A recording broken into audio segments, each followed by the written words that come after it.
Lower, hark again! Good Hermia, do not be so bitter. I evermore did love you, Hermia. Did ever keep your counsel, never wronged you. Save that in love unto Demetrius, I told him of your stealth unto this wood. He followed you, for love I followed him. But he hath chid me hence to spurn me, strike me, nay, to kill me too. And so you will let me quiet go. To Athens will I bear my folly back and follow you no further. Let me go. You see how simple and how fond I am. Why, get you gone. Who is that hinders you? A foolish heart that I leave here behind. What with Lysander? With Demetrius. She shall not harm you, Helena.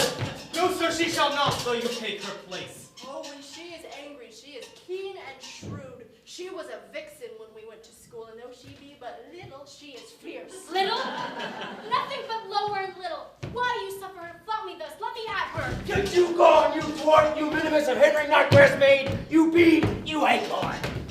You are too officious in her half and scorns her services. Speak not of Helena, or thou shalt abide it. Now she holds me not.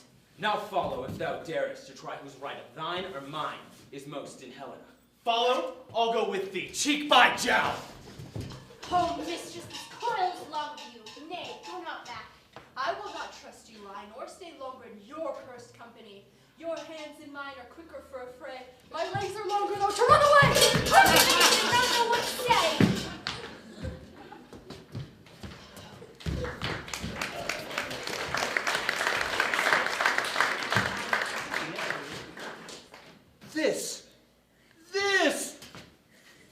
This is night negligence. Still thou mistakest. Or else committest thy knaveries willfully. Believe me, King of Shadows, I mistook. Did not you tell me I should know the man by the Athenian garments he had on? And so far, blameless proves my enterprise, that I have anointed an Athenian's eyes, and so far my glad it did so sort, because at this their jangling, I seem a sport. Thou seest, these lovers seek a place to fight. Hie, therefore, Robin, overcast the night, the starry welkin cover thou anon, with drooping fog as black as Acheron, and lead these testy rivals so far astray that one come not within another's way. Like to Lysander sometime frame thy tongue, then stir Demetrius up with bitter wrong, then rail thou sometime like Demetrius, and from each other look thou lead them thus, till over their brows death counterfeiting sleep with linen legs and batty wings doth creep. Then crush the herb into Lysander's eye, whose liquor hath this virtuous property, to take from thence all error with his might, and make his eyeballs roll with wanton sight. Then her charmed eye I shall release from monsters' view, and all things shall be peace. Up and down, I will lead them up and down. I am feared and foul in town. Goblin, lead them up and down. Here comes one. Or art thou proud, Demetrius? Speak thou now. Here, then, drawn and ready. Where art thou? I will be with thee straight. Follow me then, proclaim the ground. Lysander, speak again. Where dost thou hide thy head?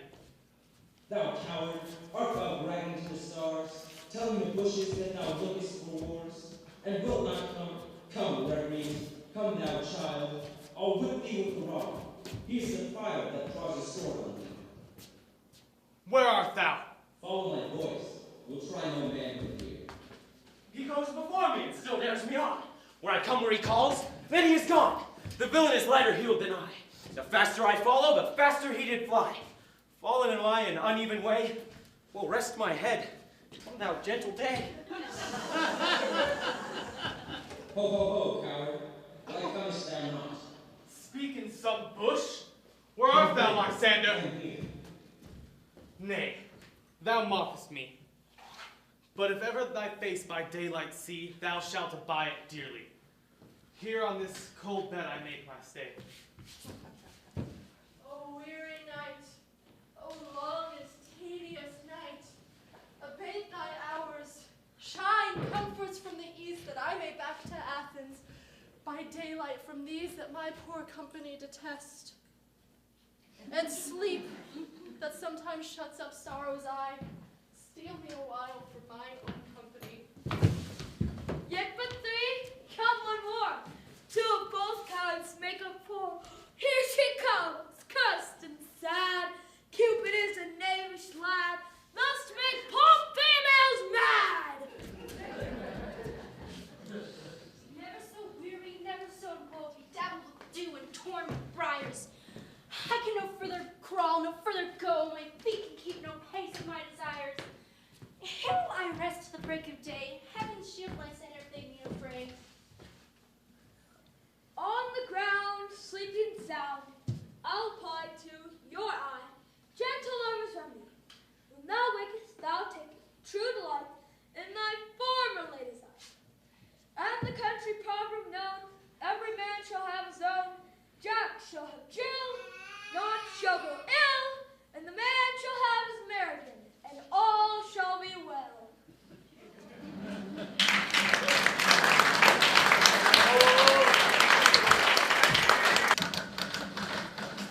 Come, sit thee down upon this flowery bed,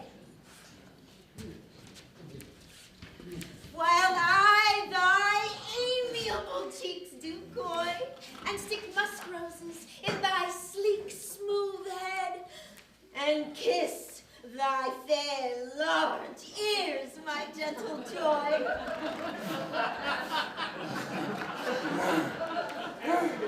Where's Peas Blossom? Ready? There, scratch my head, Peas Blossom. Where's Monsieur Cobweb?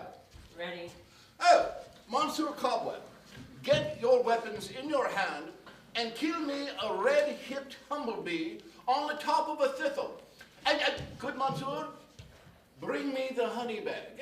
Don't fret yourself too much in the action. And good Monsieur, have a care the honey bag break not. I would love to have you overflowing with a honey bag. Where's mustard seed? Ready? Give me your knife, good mustard seed. I pray you leave your courtesy good, madam. What is your will? Nothing but to have cavalry cobweb to scratch. I must to the barbers, for methinks I'm marvels hairy about the face, and I am such a tender ass that if my hair do but tickle me, I must scratch. Wait, wilt thou hear some music, my sweet love? I have a reasonable good ear in music. Let's have the tongs and bounds. Oh, or say, sweet love, what thou desirest to eat? Truly, a peck of provender. Methinks I could eat your dry oats. Methinks I have a great desire to a bottle of hay. No good hay, sweet hay, hath no fellow. I have a venturous fairy who shall seek the squirrel's hoard and fetch thee new nuts. I would rather have a handful or two of dried peas, but I pray you, let none of your people stir me. I have an exposition of sleep come upon me. Sleep thou, and I will wind thee in my arms. Fairies, away. Be gone, be always away. So doth the woodbine in the honeysuckle gently entwist. The female ivy so enrings the barky fingers of the elm. Oh, how I love thee, how I dote on thee.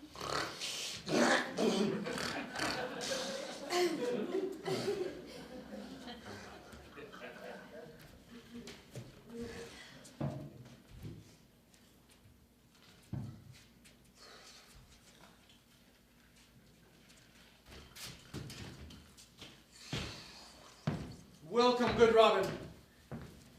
Seest thou this sweet sight? Her dotage now I do begin to pity. For meeting her of late behind the woods, seeking favors for this hateful fool, I did upbraid her and fall out with her. For she his temples then had rounded with a coronet of fresh and fragrant flowers.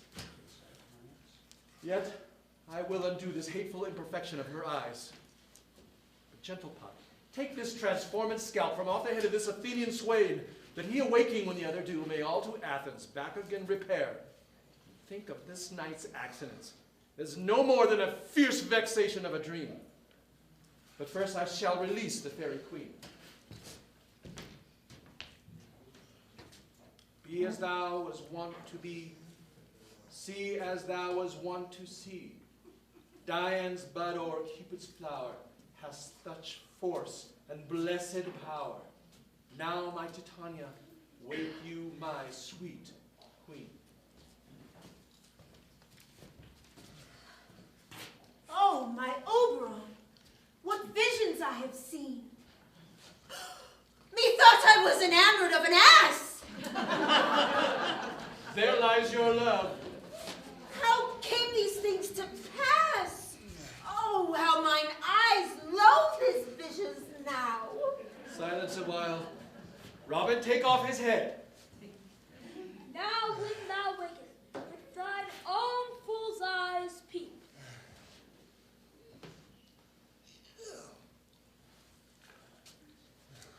Come, my queen, take hands with me, and rock the ground whereon these sleepers be. For thou, now I am new in amity, and will tomorrow, midnight solemnly, dance in Duke Theseus' house triumphantly, and bless it all to fair prosperity. Fairy king, attendant mark, I do hear the morning lark. Come, my queen, in silence sad, trip we through the night's shade, for we the globe can compass soon, swifter than the wandering moon. Come, my lord, and in our flight, tell me how it came this night that I, sleeping here, was found with these mortals on the ground.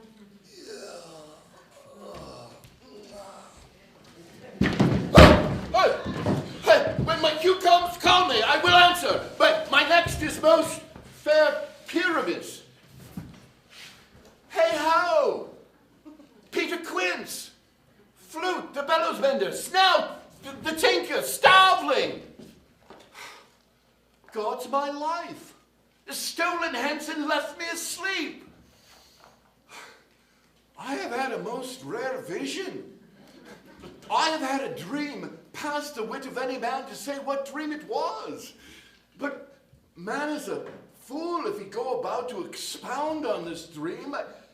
Methought I was, and there is no man who can tell what. Oh, methought I was, and methought I had. But man is a patched fool if he will offer to say what methought I had. The eye of man hath not heard, the ear of man hath not seen, man's hand not able to taste, his tongue to conceive, nor his heart to report what methought my dream was. I will get Peter Quince to write a ballad of this dream, and it shall be called Bottom's Dream. For it hath no bottom. And I will sing it in the latter end of a play before the Duke. Oh, and to make it the more gracious, I shall sing it at her death.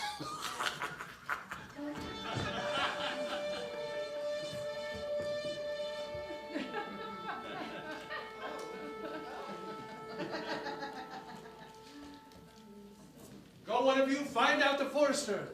For now our observation is performed, and since we have the wayward of the day, my love shall hear the music of my hounds. Uncouple in the western valley, let them go. Dispatch, I say, and find the forester. Way well, fair queen, up to the mountain's top. And here the conjunction of hounds and echoes in confusion. I was with Hercules and Cadmus once, when in a wood of Crete, they bade the bear with hounds of Sparta. Never did I hear such gallant chiding, for besides the groves, the skies, the fountains, every region near seemed seemed one mutual cry. I never heard such musical discord, such sweet thunder. My hounds are bred out of the Spartan kind. So flued, so sanded, and their heads are hung with ears that sweep away the morning dew, crook-kneed and dewlapped like Thessalian bulls. Slow in pursuit, but matched in mouth like bells each under each. A more tunable cry was never more hallowed to in Crete and Sparta nor in Thessaly. Judge when you hear. But soft! What nymphs are these? My lord, my daughter here sleep. And this Lysander, this Demetrius is, this Helena.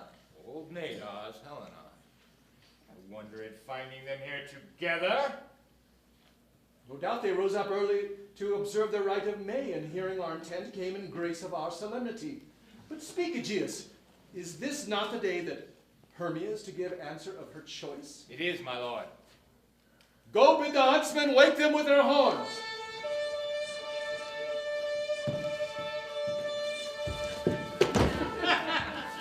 Good morrow, friends. St. Valentine's Day is past. Begin these wood birds but to couple now? Pardon, my lord.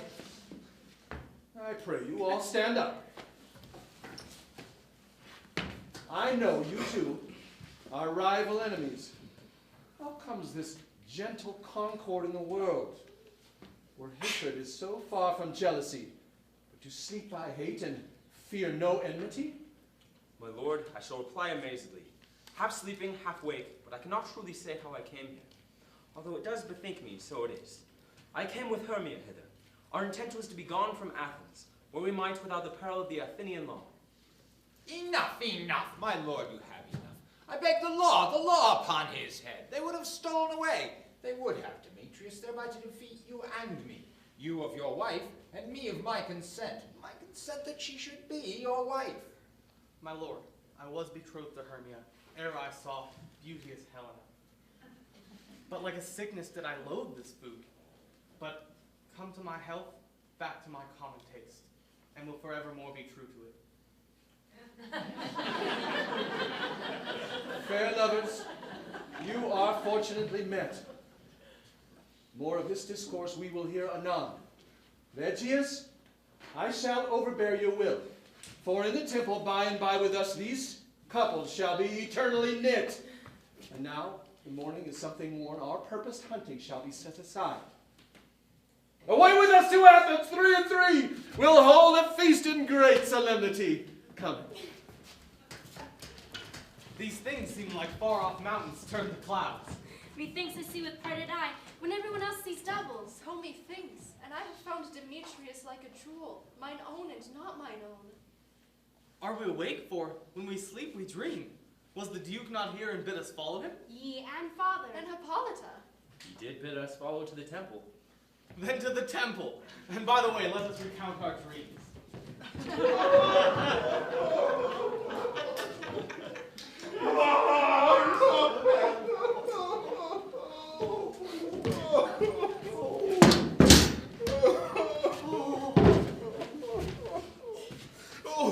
Have you sent to Bottom's house? Is he come home yet? He cannot be heard of. Out of doubt he is transported. If he comes not, then the play is marred. It goes not forward, doth it? It is not possible.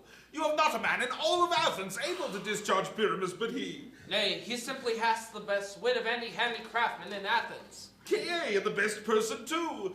And he's a very paramour for a sweet voice. Oh, you don't say a paragon. A paramortis. God bless us. A thing of naught. Masters! Oh, masters! Oh, the Duke is coming from the temple with 2 or 3 lords and ladies married more. If our sport had gone forward, we would have been made men.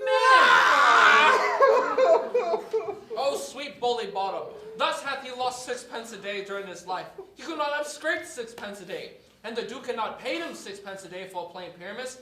I'll be hanged. He would have deserved it. 6 pence a day in Pyramus on nothing. Where are these lads? Where are these hearts? Oh, masqueraders, stay almost happy hour. Masters, I am to discourse wonders. But ask me not what, for if I tell you I am not true Athenian, I'll tell you everything right as it fell out. Let us hear, sweet bottom. Not a word from me. All that I will tell you is that the Duke hath died. Get your apparel together. Good strings to your beards, new ribbons to your pumps. Meet presently at the palace, every man look o'er his part, for the short and long of it is our play is preferred.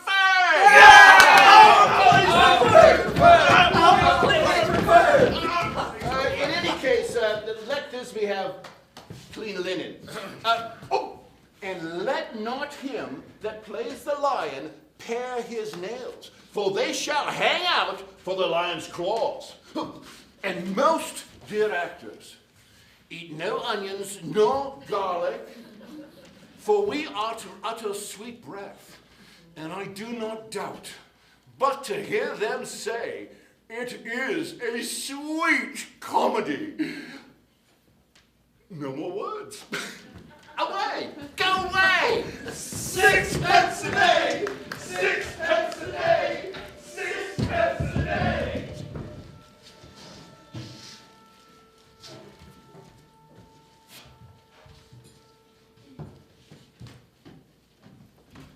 'Tis strange, my Theseus, that these lovers speak of. More strange than true.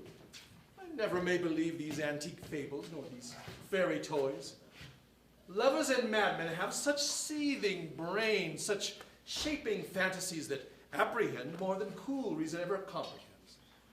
The lunatic, the lover, and the poet are of imagination all compact. One sees more devils than vast hell can hold. That is the madman. The lover, all is frantic, sees Helen's beauty in a brow of Egypt. And the poet's eye, in fine frenzy rolling, doth glance from heaven to earth and earth to heaven. And as imagination bodies forth the forms of things unknown, the poet's pen turns them into shapes and gives to airy nothing a local habitation and a name. Such tricks hath such strong imagination that if it would but apprehend some joy, it comprehends some bringer of that joy. Or in the night, imagining some fear. How easy is a bush supposed to bear? But all the story of the night told over, and all their minds transfigured so together, more witnesseth than fancy's images, but grows to something of great constancy, but howsoever strange and admirable. Here come the lovers full of joy and mirth. Joy, gentle friends, joy and fresh days of love accompany your hearts. More than to us. Wait till your royal walks, your board, your bed. Come, what mask, what dances shall we have to wear away this long age of 3 hours between our after supper and bedtime? Where is our usual manager of mirth? What revels are in hand? Is there no play to ease the anguish of a torturing hour? Philostrata! Here, mighty Theseus. Say, what abridgment have you this evening? What music, what mask? How shall we beguile the lazy time, if not with some delight? There is a brief how many sports are ripe. Big choice of which your highness will see first. The battle with the centaurs to be sung by an Athenian eunuch to the harp? Will none of that. That have I told my love and glory of my kinsman Hercules. The riot of the tipsy bacchanals, tearing the Thracian singer in their rage? That is an old device, and it was played when I from Thebes came a conqueror. The thrice 3 muses, mourning for the death of learning, late deceased in beggary? That is some satire keen and critical, but not sorting with a nuptial ceremony. A tedious brief scene of young Pyramus and his love Thisbe, very tragical mirth, merry and tragical, tedious and brief. That is hot ice and some wondrous strange snow. What is the concord of this discord?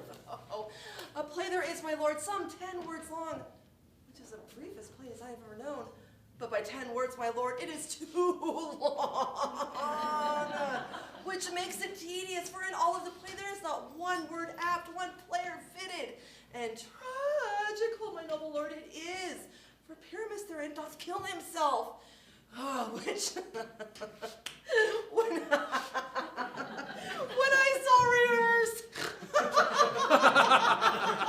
I must confess, made mine eyes water, but more merry tears. Whew. The passion of loud laughter never shed. What are they that do play it? Oh, hard-handed men that work in Athens here, which have never labored in their minds till now, and now have told their unbreathed memories. The same play, against your nuptials. And we will hear it. Oh, no, my lord, no, it is not for you. I have heard it over, and it is nothing, nothing in this world, unless you can find sport in its intense, extremely stretched and conned in cruel pain, to do you service. I will hear that play. For nothing can be amiss when simpleness and duty tender it. Go let them in. Ladies, take your places. I love not to see wretchedness overcharged, and duty in his service perishing. Why, gentle sweet, you shall see no such thing. Well, she says they can do nothing in this kind. The better we to give them thanks for nothing. And so it is, my grace, the prologue. The prologue is addressed. Let him approach. Oh.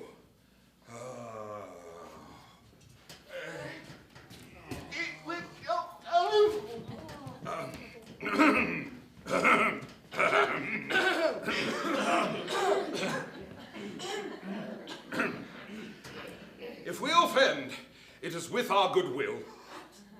That you should think we come not to offend, but with goodwill, to show our simple skill. That is the true beginning of our end. Consider then, we come but in despite. We do not come as minding to content you. Our true intent is all for your delight. We are not here. We are not here that you should hear repent you. The actors are at hand, and by their show you shall know all that you would like to know. This fellow doth not stand upon points. He hath writ his prologue like a rough colt. He knows not to stop. A good moral, my lord, but it is not enough to speak, but to speak true. Indeed, he hath played on this prologue like a child on a recorder, a sound but not in government.